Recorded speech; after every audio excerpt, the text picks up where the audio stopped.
শান্তি চুক্তি না হলে ইরানকে কঠিন পরিস্থিতির মুখোমুখি হতে হবে বলে হুঁশিয়ারি দিয়েছেন মার্কিন প্রেসিডেন্ট ডোনাল্ড ট্রাম্প। ফরাসি সংবাদ মাধ্যমকে দেওয়া সাক্ষাৎকারে তিনি বলেন, তেহরানের জন্য এখন সমঝোতায় পৌঁছানোই সবচেয়ে ভালো পথ। যদিও সাম্প্রতিক চীন সফরে ইরান ইস্যুতে বড় কোনো অগ্রগতির ইঙ্গিত দিতে পারেননি তিনি।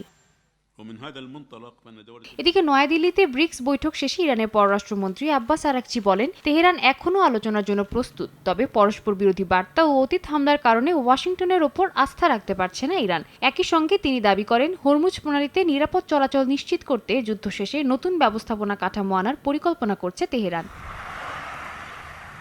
হরমুজ প্রণালী ঘিরে নতুন করে উদ্বেগ তৈরি হয়েছে বৈশ্বিক জ্বালানি বাজারেও। যুক্তরাষ্ট্র বলছে, ইরানি বন্দর অবরোধের মধ্যে অন্তত ৭৮টি বাণিজ্যিক জাহাজকে পথ পরিবর্তন করতে হয়েছে। অন্যদিকে প্রণালী ব্যবহারে ফি আরোপ ও নিজস্ব তদারকির ইঙ্গিত দিয়েছে ইরান। এতে তেল সরবরাহ, জাহাজ চলাচল এবং আন্তর্জাতিক বাণিজ্য নিয়ে বাড়ছে অনিশ্চয়তা।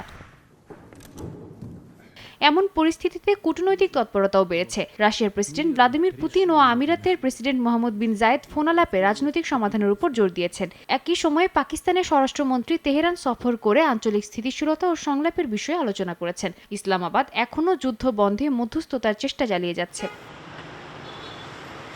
তবে যুদ্ধের প্রভাব সবচেয়ে বেশি পড়ছে অর্থনীতিতে। যুক্তরাষ্ট্রে জ্বালানি ও মূল্যস্ফীতি বাড়তে শুরু করেছে, আর ইরানি নিত্যপণ্যের দাম বেড়েছে কয়েক গুণ। এমন পরিস্থিতিতে যুদ্ধবিরতি টিকিয়ে রাখা ও নতুন সমঝোতায় পৌঁছানো এখন মধ্যপ্রাচ্যের সবচেয়ে বড় কূটনৈতিক চ্যালেঞ্জ হয়ে উঠেছে।